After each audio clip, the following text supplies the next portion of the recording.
다 같이 사도신경으로 신앙 고백 드리시겠습니다. 전능하사 천지를 만드신 하나님 아버지를 내가 믿사오며 그 외아들 우리 주 예수 그리스도를 믿사오니 이는 성령으로 잉태하사 동정녀 마리아에게 나시고 본디오 빌라도에게 고난을 받으사 십자가에 못 박혀 죽으시고 장사한 지 사흘 만에 죽은 자 가운데서 다시 살아나시며 하늘에 오르사 전능하신 하나님 우편에 앉아 계시다가 거기로부터 산자와 죽은 자를 심판하러 오시리라. 성경을 믿사오며 거룩한 공교회와 성도가 서로 교통하는 것과 죄를 사하여 주시는 것과 몸이 다시 사는 것과 영원히 사는 것을 믿사옵나이다. 아멘. 할렐루야. 우리가 이제 함께 찬양합시다. 내 마음을 다하여서 우리를 위하여서 자기의 생명까지 내어주신 그 놀라우신 구세주 예수 그리스도를 함께 찬양하기 원합니다.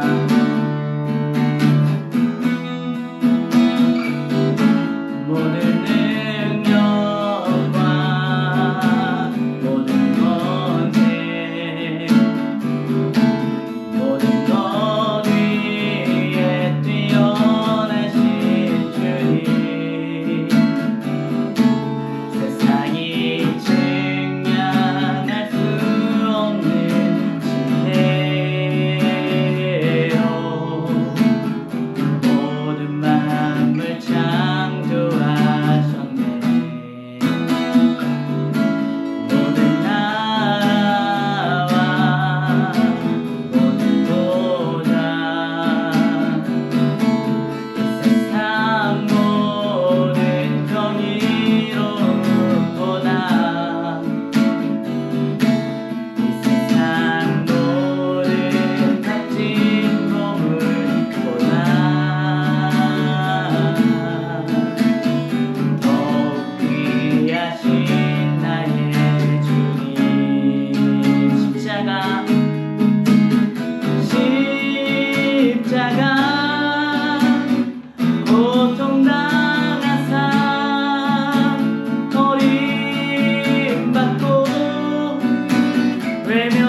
받고 외면당하셨네. 짓밟힌 장미꽃처럼 나를 위해 죽으셨네. 나의 주.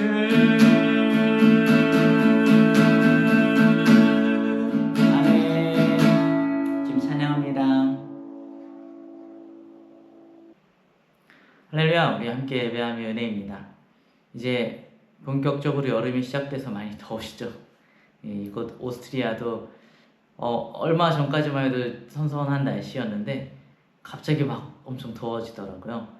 작년에는 그 유럽의 이상 고온 현상이 이곳에는 큰 영향을 주지 않았었던 것 같은데 올해는 벌써부터 35도가 넘어가는 폭염이 계속 이어지고 있습니다. 더위에 건강 유념하셔서 잘 건강 챙기시고 건강하게 몸도 마음도 영혼도 건강하게 신앙생활 할 수 있는 우리 라이트 처치 되시기를 바랍니다.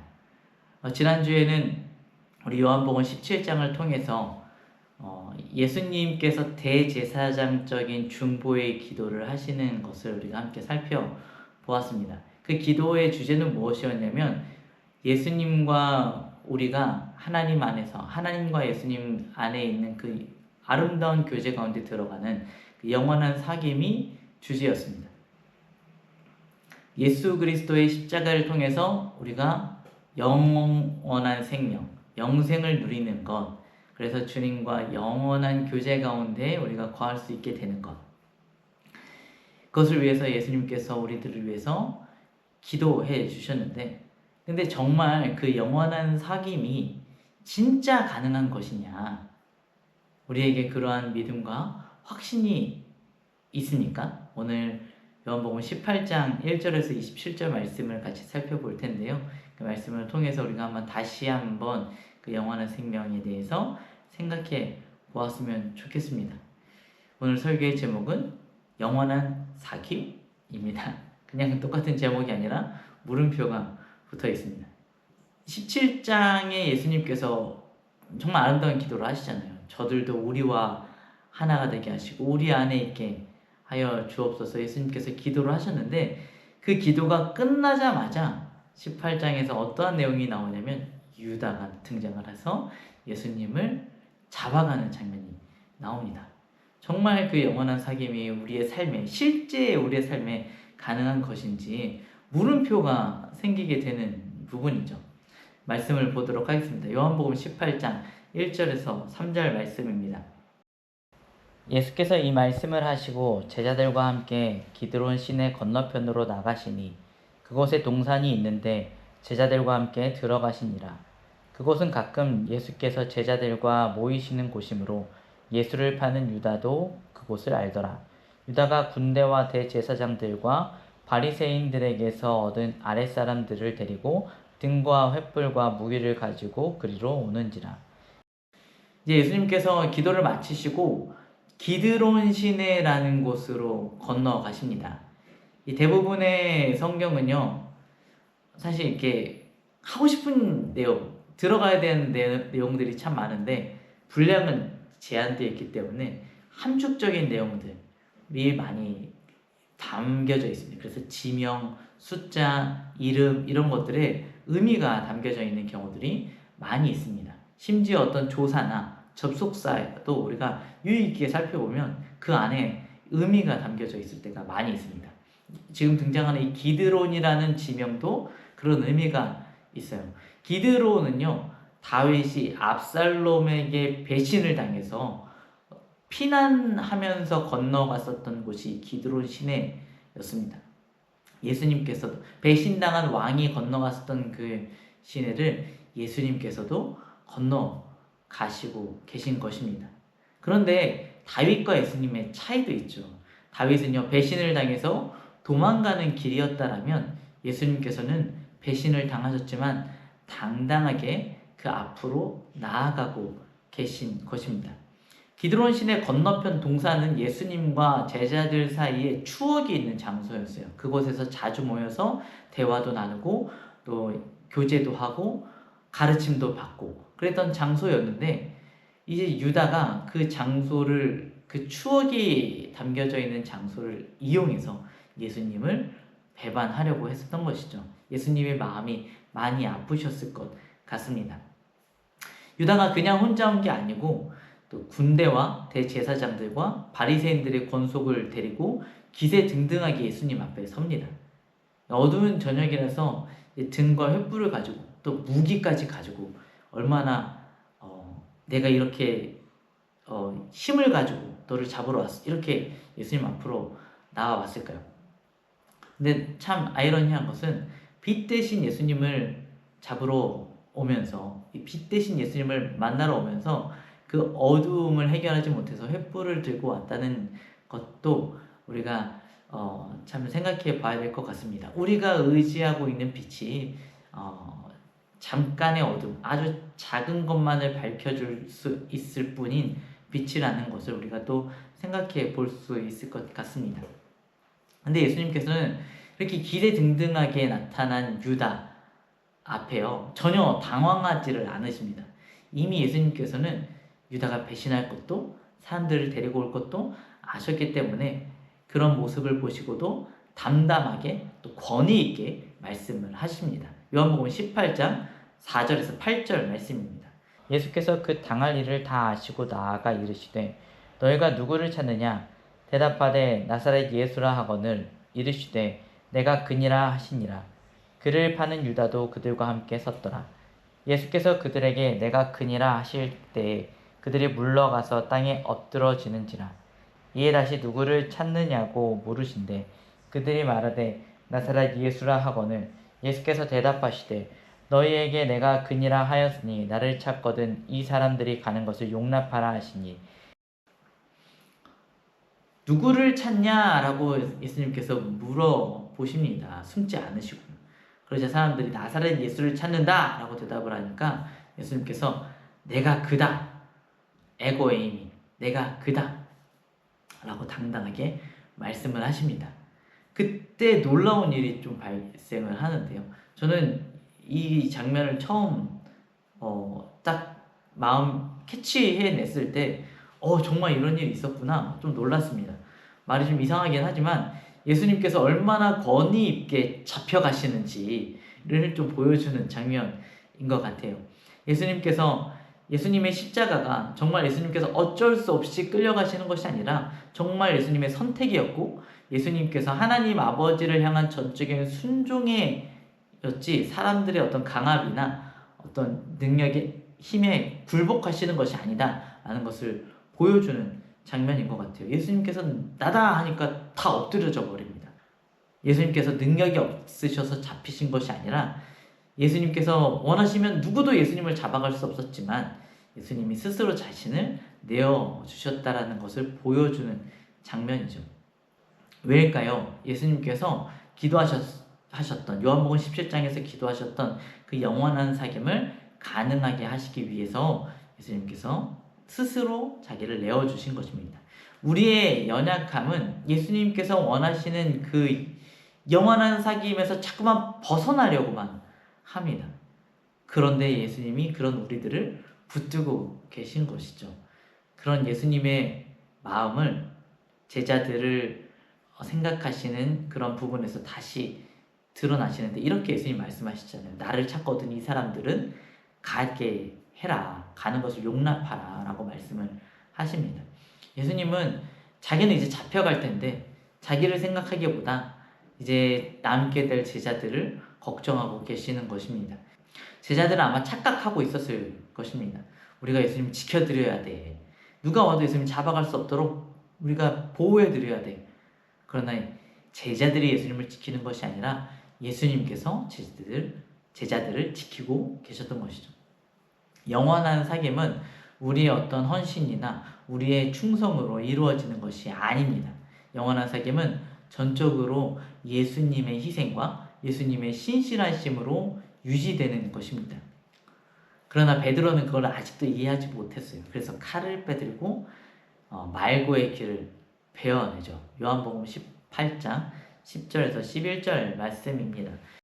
이에 시몬 베드로가 칼을 가졌는데 그것을 빼어 대제사장의 종을 쳐서 오른편 귀를 베어버리니 그 종의 이름은 말고라.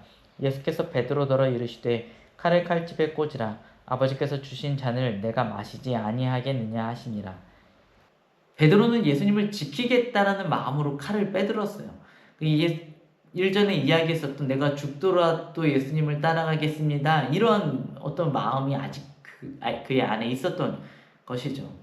베드로는 군인이 아니잖아요. 막 칼 쓰는 사람이 아닌데도 용기 있게 칼을 빼들어서 싸우기 시작했습니다.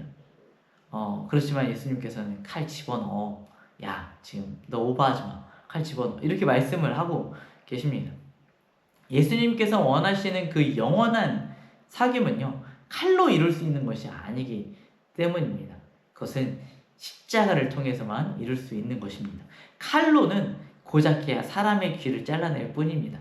우리의 죄나 우리의 연약함을 잘라낼 수 없습니다. 오직 예수님의 십자가만이 그것을 가능하게 합니다. 아버지께서 내게 주신 잔을 내가 마시지 아니하겠느냐. 이게 바로 예수님의 길이고 예수님의 선택입니다. 칼의 길이 아니라 십자가의 길을 걸어가시는 것입니다. 요한복음 18장 12절에서 14절 말씀입니다. 이에 군대와 천부장과 유대인의 아랫사람들이 예수를 잡아 결박하여 먼저 안나스에게로 끌고 가니 안나스는 그 해의 대제사장이 가야바의 장인이라. 가야바는 유대인들에게 한 사람이 백성을 위하여 죽는 것이 유익하다고 권고하던 자로라. 그제야 사람들은 예수님을 잡아갈 수 있었습니다. 그리고 예수님을 안나스라는 사람 앞으로 끌고 갑니다. 안나스는 사실 당시에 어떤 공식적인 직책을 갖고 있었던 사람은 아니었어요. 한국식으로 이야기하자면 증경대제사장 이렇게 이야기할 수 있을 것 같아요. 예전의 대제사장이었었던 사람. 그 하나님이 정하신 이 대사장이라는 직분이요, 종신직, 그러니까 죽을 때까지 하는 거라는 것을 생각해 보았을 때에 이 대사장직을 돌아가면서 하고 있다라는 것이 좀 우스운 일이기는 하죠. 당시 대제사장은 로마에 의해서 임명되기도 하고 해임되기도 했었던 직책이었습니다. 안나스는 전 대제사장이었지만 그가 가지고 있었던 영향력이 상당했어요. 그래서 안나스에 이어서 그의 5 아들과 사위였던 가야바까지 대제사장을 돌아가면서 하고 있었던 상황이었습니다. 그래서 이 당시 대제사장이었던 가야바보다 먼저 예수님이 안나스 앞에 끌려갔었던 것이죠. 안나스가 실제 이 종교계의 실세였기 때문이었습니다. 17장에서 대제사장으로서 온 백성을 위해서 기도하셨던 예수님이 가짜 대사장들 앞에서 신문 받으시는 것은 참 가슴 아픈 일이 아닐 수 없습니다. 세상은 예수님을 알아보지 못합니다. 쉽게 알아볼 수가 없습니다. 그렇지만 예수님께서는 그 세상의 시선에 흔들리지 않으시죠. 요한복음 18장 19절에서 24절 말씀입니다. 대제사장이 예수에게 그의 제자들과 그의 교훈에 대하여 물으니 예수께서 대답하시되 내가 드러내놓고 세상에 말하였노라. 모든 유대인들이 모인 회당과 성전에서 항상 가르쳤고 은밀하게는 아무것도 말하지 아니하였거늘 어찌하여 내게 묻느냐. 내가 무슨 말을 하였는지 들은 자들에게 물어보라. 그들이 내가 하던 말을 아느니라. 이 말씀을 하심에 곁에 섰던 아랫사람 하나가 손으로 예수를 쳐 이르되 내가 대제사장에게 이같이 대답하느냐 하니 예수께서 대답하시되 내가 말을 잘못하였으면 그 잘못한 것을 증언하라. 바른 말을 하였으면 내가 어찌하여 나를 치느냐 하시더라. 안나스가 예수를 결박한 그대로 대제사장 가야바에게 보내니라. 안나스가 예수님을 신문했을 때 예수님이 담대하게 말씀을 하시죠. 그런 예수님이 막 이렇게 얘기를 하니까 안나스의 권속이 딱 보고 이런 건방진 녀석 하면서 예수님을 손으로 쳤습니다. 어디서 대제사장님께 말대꾸해 하면서 뺨을 치는데 그 진짜 대제사장인 예수님을 가짜 대제사장을 위하여서 나무라는 그런 장면이 좀 이상하죠. 예수님께서는 그렇게 핍박 받으시지만 그럼에도 그저 진리를 말씀하십니다. 내가 지금 진리를 이야기하고 있고 네가 내 말에 대하여서 뭔가 문제의식을 가지고 있었다라면 그것은 반드시 진리에 대한 것이어야만 한다. 그게 아닌데 네가 왜 진리를 듣고서 이렇게 화를 내느냐라고 이야기를 하십니다. 우리도 이렇게 선택을 해야 될 때가 있어요. 진리를 선택하느냐 아니면 나의 유익, 내 앞에 있는 권력, 내 앞에 있는 돈을 선택하느냐. 예수님과의 그 영원한 사귐은요, 우리가 진리를 선택할 때에 가능한 것입니다. 예수님께는 어떠한 문제도 없습니다. 예수님은 늘 진리 앞에 서 계십니다. 그러나 우리에게는 문제가 있죠. 베드로처럼요. 요한복음 18장 15절에서 18절 말씀입니다. 시몬 베드로와 또 다른 제자 한 사람이 예수를 따르니 이 제자는 대제사장과 아는 사람이라. 예수와 함께 대제사장의 집들에 들어가고 베드로는 문 밖에 서 있는지라. 대제사장을 아는 그 다른 제자가 나가서 문 지키는 여자에게 말하여 베드로를 데리고 들어오니 문 지키는 여종이 베드로에게 말하되 너도 이 사람의 제자 중 하나가 아니냐 하니 그가 말하되 나는 아니라 하고 그때가 추운 고로 종과 아랫사람들이 불을 피우고 서서 쬐니 베드로도 함께 서서 쬐더라. 예수님이 끌려가셔서 신문 당하시는 동안 베드로도 그냥 가만히 있지는 않았습니다. 잠깐 도망쳤지만 이내 다시 돌아와서 예수님을 쫓기 시작합니다. 몰래 숨어서. 베드로와 동행하고 있는 이 이름을 알 수 없는 제자는요, 아마 요한이었을 것이다 라고 우리가 추정하고 있습니다. 요한은 대제사장과도 인맥이 있었던 것 같아요. 어떻게 가능했을까? 여러 가지 가설이 있는데 저는 아마도 이 요한의 아버지인 세베대가 갈릴리 어부 길드의 길드장이지 않았을까 하는 가설이 있습니다. 그래서 이 세베대가 예루살렘의 권력자들과 어떤 커넥션이 있었고 그것으로 인해서 요한도 아들인 요한도 대제사장 집안과 인맥을 쌓을 수 있었을 것이다 라고 생각할 수 있을 것 같아요. 이게 확실하진 않지만 하나의 가설입니다.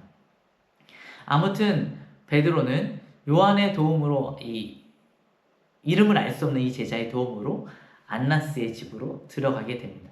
근데 그 문을 통과하면서요, 베드로는요 문지기 여종의 질문을 받게 됩니다. 너도 이 사람의 제자 중 하나가 아니냐? 그저 작은 여종의 질문이었을 뿐입니다. 대제사장이 물어본 것도 아니고 군인이 물어본 것도 아니었습니다. 고문받은 것도 아니고 신문 당한 것도 아니었습니다. 그런데 베드로는요 그때 나는 아니라 라고 대답을 하고 맙니다. 우리는 종종 큰 시험이 다가왔을 때 그거 내가 통과 못하면 어떡하지? 이렇게 걱정할 때가 있는데요. 사실은 실제는 우리가 정말 우리의 삶에서 매 순간 마주하고 있는 이 자그마한 시험들에도요 이렇게 나도 모르는 사이에 내가 넘어지고 있을 때가 참 많이 있습니다. 베드로의 무너짐은 여기서 끝이 아니었어요. 요한복음 18장 25절 27절에서 베드로가 계속해서 사람들이 묻자 나는 아니라 라고 이렇게 이야기를 합니다. 그리고 베드로가 부인하니까 곧 닭이 울더라 하면서 오늘 우리가 함께 살펴본 요한복음 18장 27절 말씀이 마무리되어집니다. 베드로는요 계속 넘어집니다. 나는 아니야, 나 아니야 라고 이렇게 부인하고 있는 동안에 예수님께서는 내가 크다 라고 거듭해서 이야기하고 계십니다. 우리는 예수님 앞에 설 자격이 없습니다. 우리는 예수님 앞에서 계속해서 내가 예수님을 알지 못합니다. 예수님의 제자가 아닙니다. 라고 부인하고 있지만 예수님께서는 내가 그리스도야. 내가 너네를 위해서 설게. 내가 너네를 위해서 십자가를 질 거야. 라고 대신해서 이야기하고 계신 것입니다. 베드로는요 이렇게 계속해서 넘어지잖아요. 우리도 계속해서 넘어지잖아요. 3번이나 나는 아니라 라고 부인한 뒤에 예수님께서 이미 예언하신 그 운명의 닭 울음소리가 들리기 시작합니다.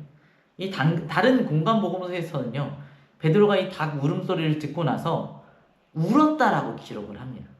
그러나 요한은요, 베드로의 울음을 기록하고 있지 않아요. 오직 닭 울음소리만 기록하고 있습니다. 어떤 회개나 뉘우침으로 끝나는 것이 아니고요, 철저한 실패로 끝납니다. 이것처럼 예수님께서 원하시는 그 영원한 사귐에는요, 우리의 몫이 남아있지 않습니다. 우리에겐 그저 실패만이 있을 뿐입니다. 베드로가 나는 아니야 라고 부인하는 동안 예수님께서 내가 그 사람이야, 내가 그리스도야 라고 말씀하시면서 우리를 위한 길을 만들어가고 계신 것입니다. 이것이 복음입니다. 사랑하는 라이트처치 성도님들, 영원한 사귐은요, 우리의 어떤 헌신이나 우리의 충성으로 만들어지는 것이 아닙니다.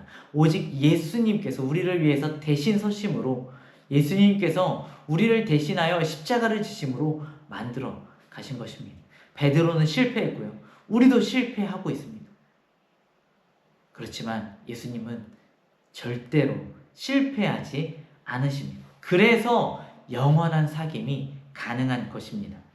예수님께서 우리를 붙들고 계심을 믿고 나가기 바랍니다. 그것이 우리의 유일한 소망입니다. 기도하겠습니다. 사랑이 많으신 주님, 감사합니다.